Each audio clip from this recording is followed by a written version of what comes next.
Hello everyone, I am Professor Raju Thenge from Dr. Rajendra Gode College of Pharmacy, Malkapur. Today I am going to talk on topic osmotic pressure controlled drug delivery system. So this osmotic pressure controlled drug delivery system basically works on the principle of osmosis. So what is actually meant by osmosis? So it is the process of movement of solvent from a lower concentration of solute towards the higher concentration of solute across the semi-permeable membrane. See here in this diagram, here there is a one semi-permeable membrane in between the two compartments. Here one is a water compartment or the solvent, in the another one solvent plus solutes. So this green dot, it is indicated by the solute, and blue it is a solvent. So here the water may or the solvent may pass or move from lower concentration of solute to the higher concentration of the solute till it achieves the equilibrium. So this osmosis can be easily determined by using this formula.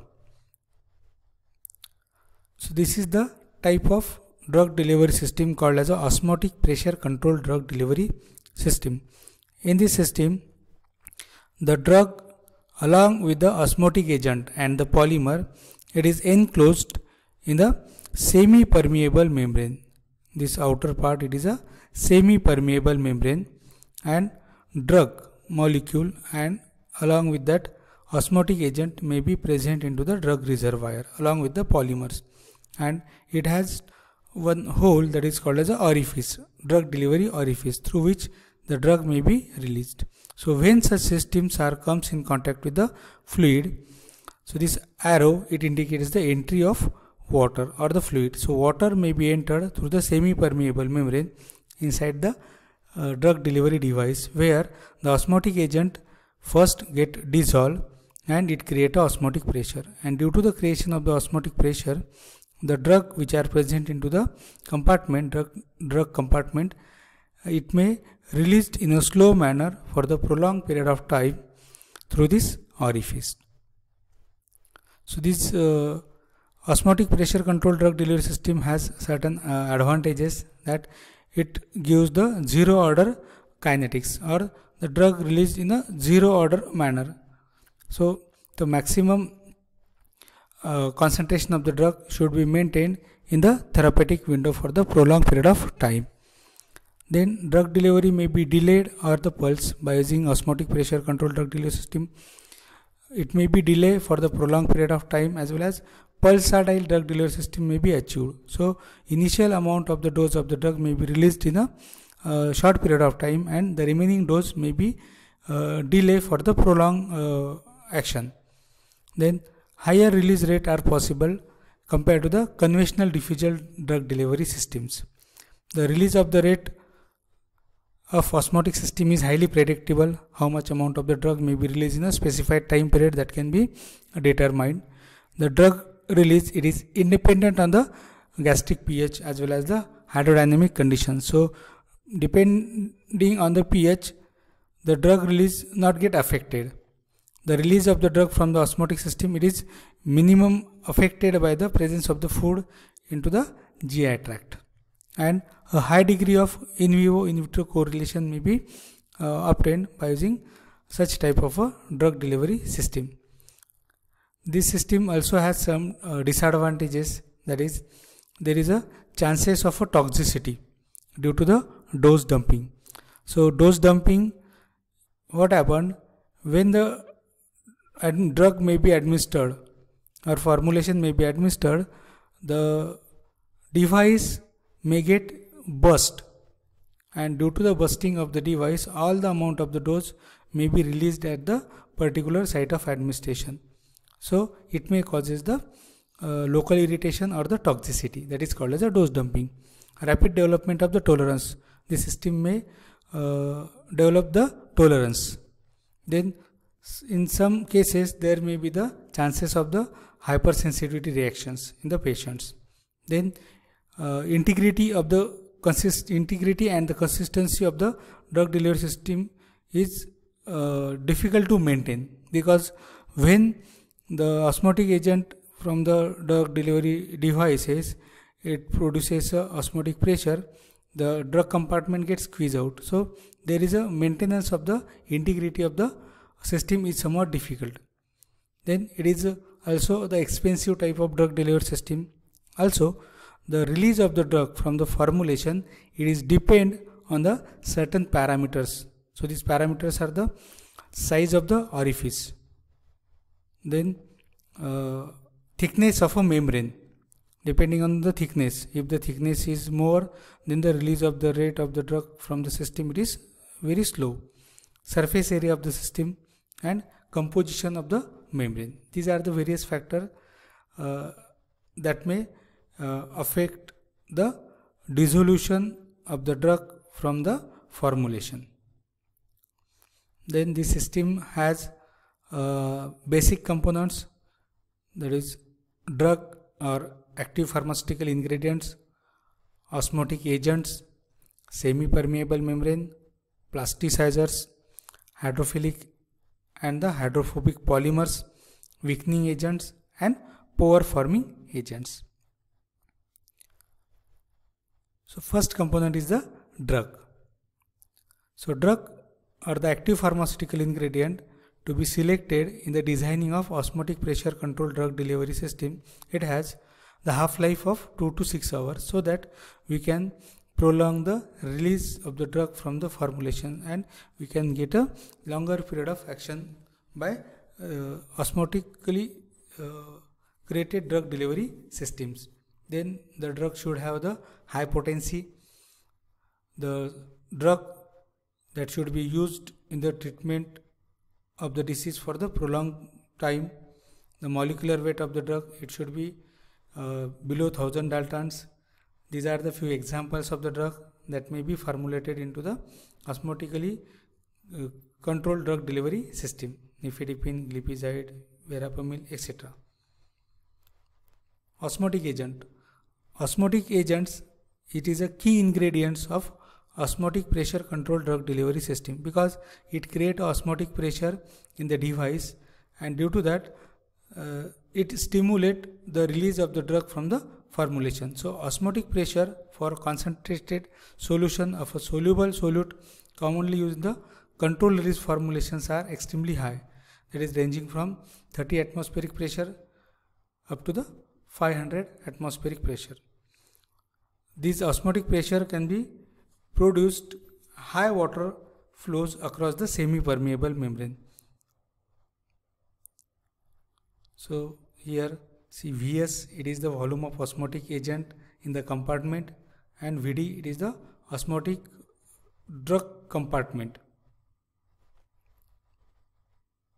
where at the bottom side it is a semi-permeable membrane. So water may be entered through this membrane, osmotic agent may get dissolved and it create a osmotic pressure on the compartment. Then due to that, this compartment may create a pressure on the drug reservoir and drug may be released through the small orifice for the prolonged period of time. This is the osmotic water flow across the membrane, that is determined by this equation. So depending on the concentration of osmotic agent, so there may be the entry of water or the solvent through the semi-permeable membrane in the device. So that can be determined, that is dV by dt, it is the rate of flow of water across the membrane, A is the area, L is the thickness of the membrane, then theta is the permeability, and it is the delta pi, it is the change. Then these are the few examples of osmotic agents example: sodium chloride, potassium sulfate. Okay, these may create osmotic pressures. Then fructose, sucrose, dextrose, these are also some osmotic agent. When we need higher osmotic pressure, in that case we can use the combination, that is lactose, fructose, it produces a 500 atmospheric osmotic pressure, dextrose, fructose, sucrose, fructose. So this combination may be used. A semi-permeable membrane. So the membrane, it must possess the certain performance criteria, such as it has sufficient weight strength and the water permeability.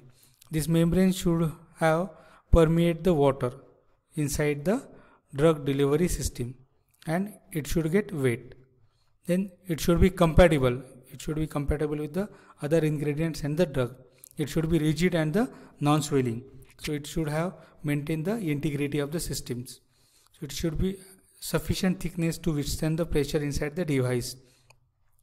This membrane should maintain the pressure, because inside there is a creation of osmotic pressure, so that membrane should withstand the pressure of the system. And any polymer that is permeable to the water but impermeable to the solute can be used as a coating material in the device. So such membranes are cellulose esters like cellulose acetate, cellulose acetate butyrate, cellulose triacetate, and ethyl cellulose and the eudragite. These are the few examples of semi-permeable membranes. Then plasticizers. So different types and the amount of plasticizers that is used in the coating membrane also have a significant importance in the formulation of osmotic system.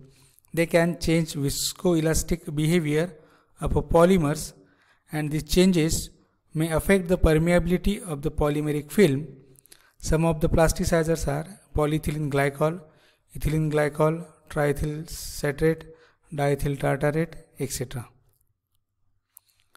Polymers, it is the important ingredient which can control the release of the drug from the formulation. Okay, so these polymers are used in the formulation development of osmotic system containing the matrix core. The selection of the polymer, it is based on the solubility of the drug as well as the amount and the rate of drug to be released from the pump or the devices.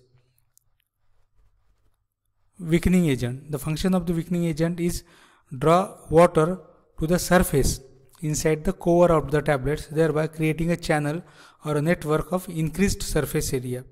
So in this system, it draws the water inside the surface of the tablets, and it can create a channels, so that there is an increase in the surface area, and due to the increase in the surface area, there is a creation of osmotic pressure, and there is an entry of water and releases the drug through the orifice. Few examples are the inorganic materials such as Collidone, silicon dioxide, kaolin, titanium dioxide.